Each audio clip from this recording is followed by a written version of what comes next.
Mrs. Claus sat in her rocker, a half-completed sweater resting on her lap. The alarm clock on the small table beside her rang its shrill alarm through the warm air in the house, announcing that it was now 1 a.m. She reached for it, hitting the button at the top with a light ting and silencing the sound. She cranked the dial back another hour so that it would ring at 2 a.m. This is how we kept track of Santa's journey on Christmas Eve. "How are those cookies looking?" Chandra opened the oven door and peered inside. "The chocolate chip cookies need another few minutes." She stood and looked at the counter beside her, touching a finger to one of the cooling gingerbread men.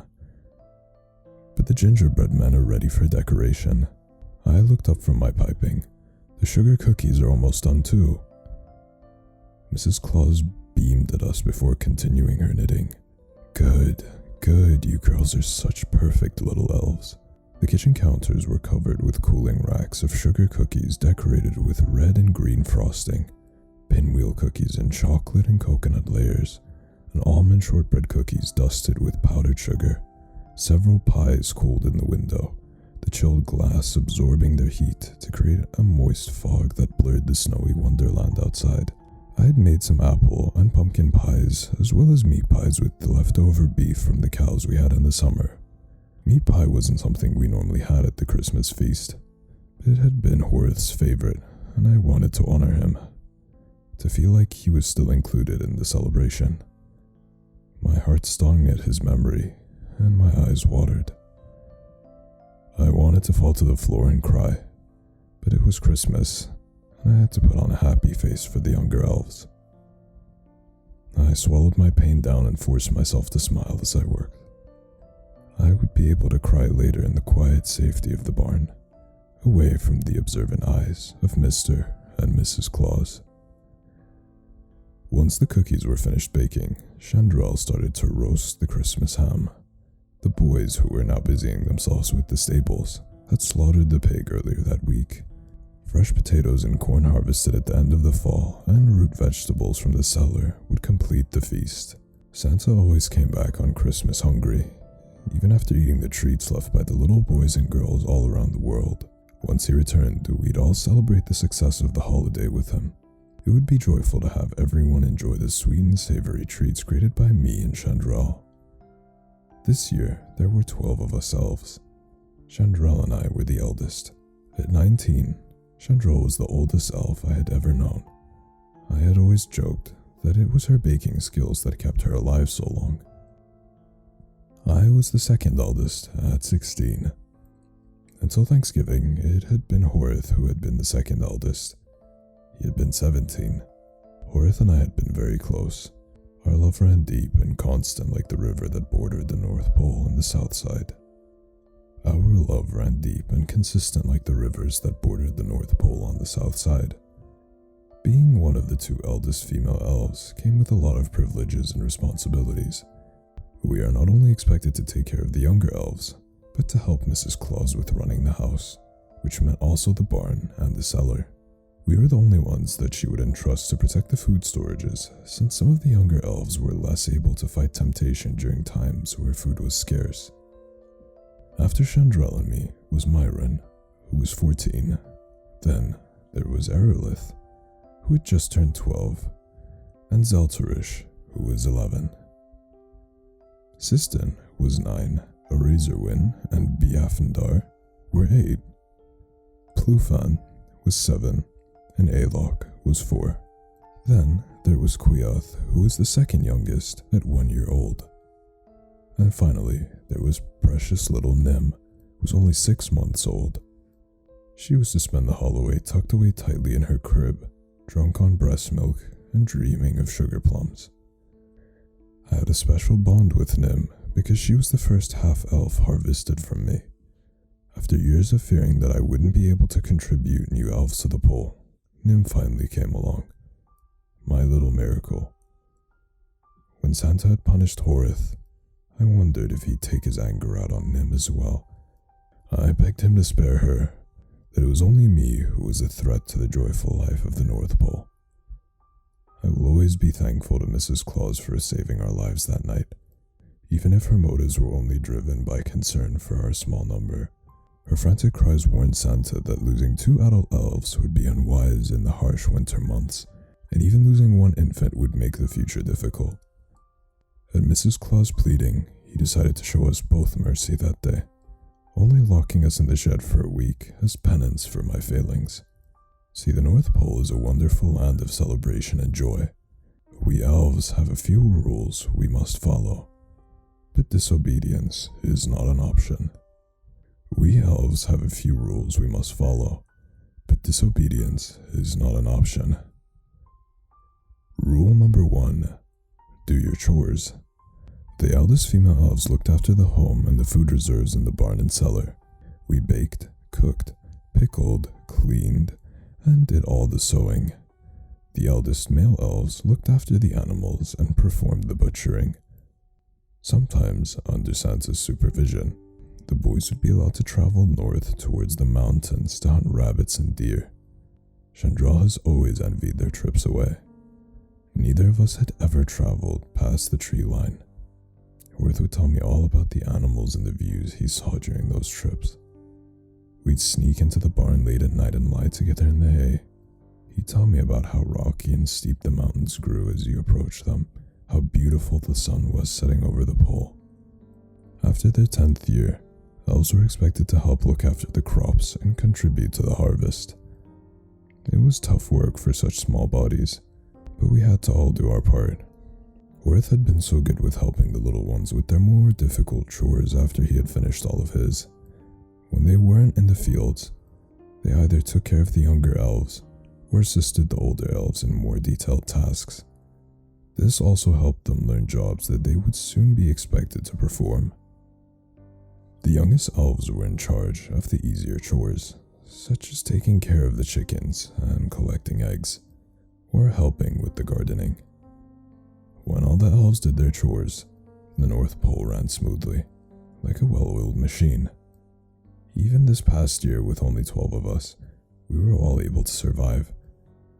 And it was indeed lucky that Chandral and Myron were both ripe with the next generation of elves, promising that our numbers would grow again. Rule number 2. Always be joyful. Mrs. Claus told us that a smile is all you need in the world, that it's a conduit for joy. When we felt bad things, she'd shush us. Santa does not like it when elves cry, she'd warn. But sometimes it was hard, especially for the little ones.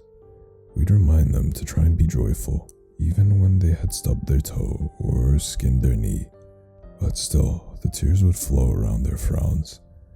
We'd tell them that it'd get easier as they grew older. They'd sniffle and nod, and we'd smile at them, rewarding their joy with cookies and candy. What I never revealed was that it was difficult to be joyful at times, even as an older elf, and so I had to pretend.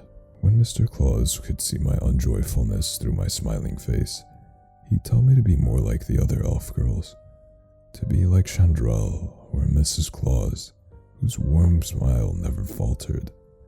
Mr. Claus had those icy blue eyes, crinkled permanently by a wide, toothy smile.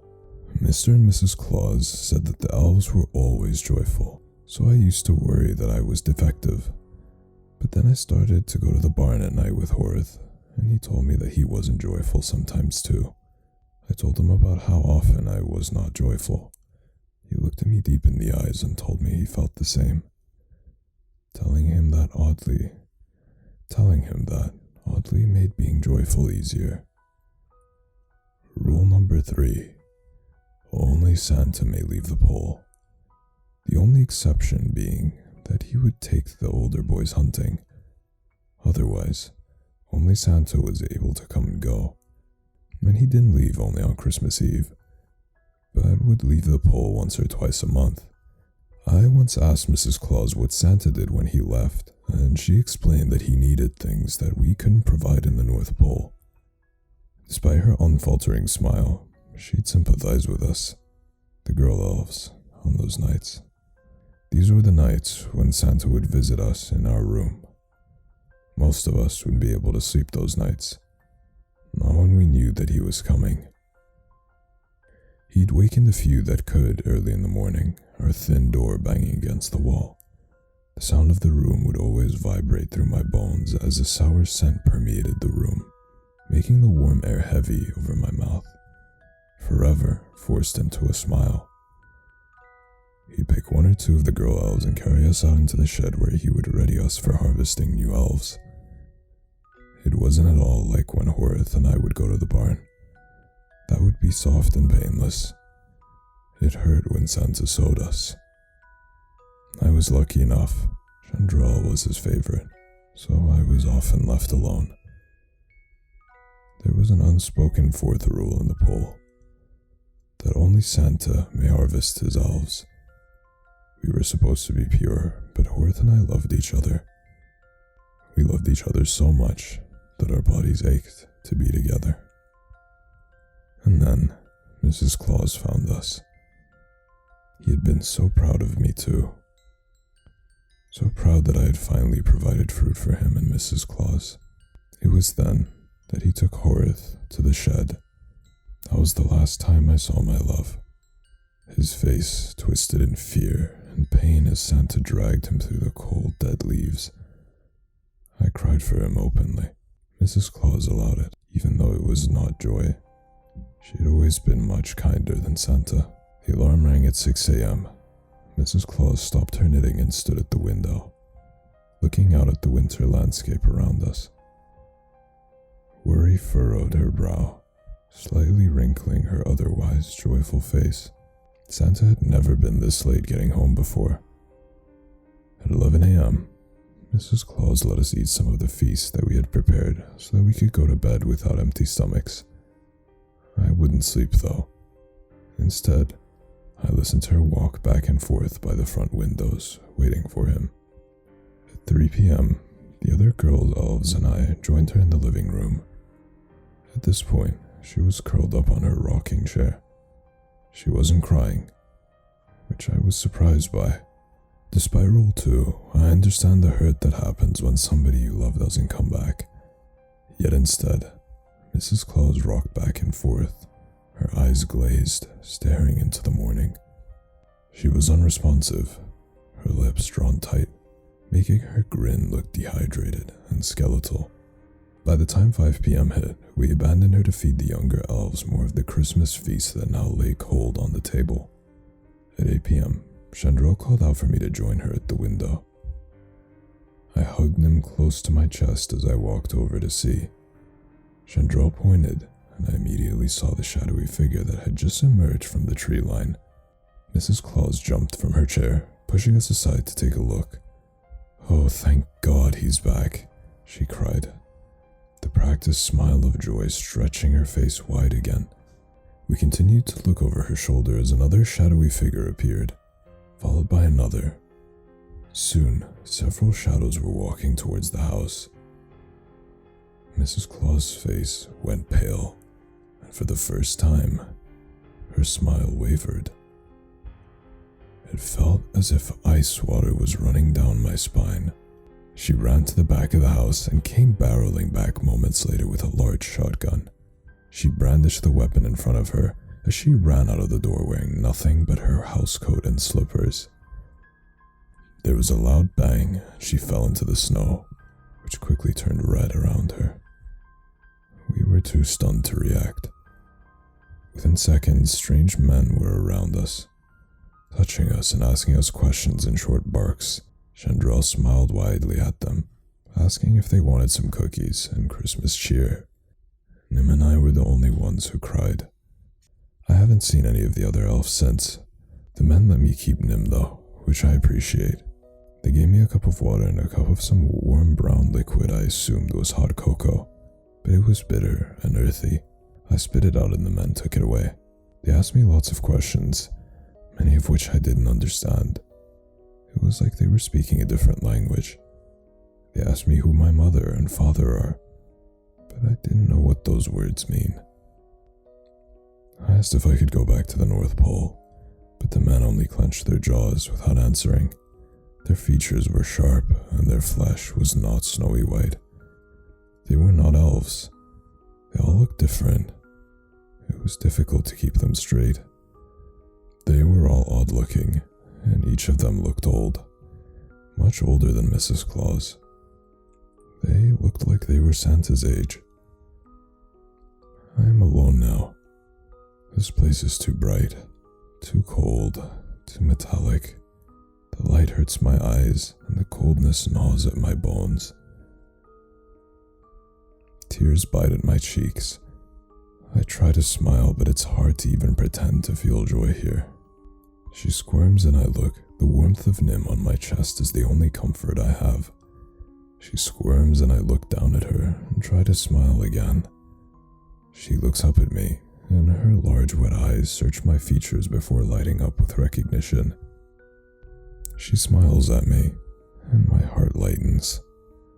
I see Horath's smile in hers, and for the first time since he died, my smile feels real.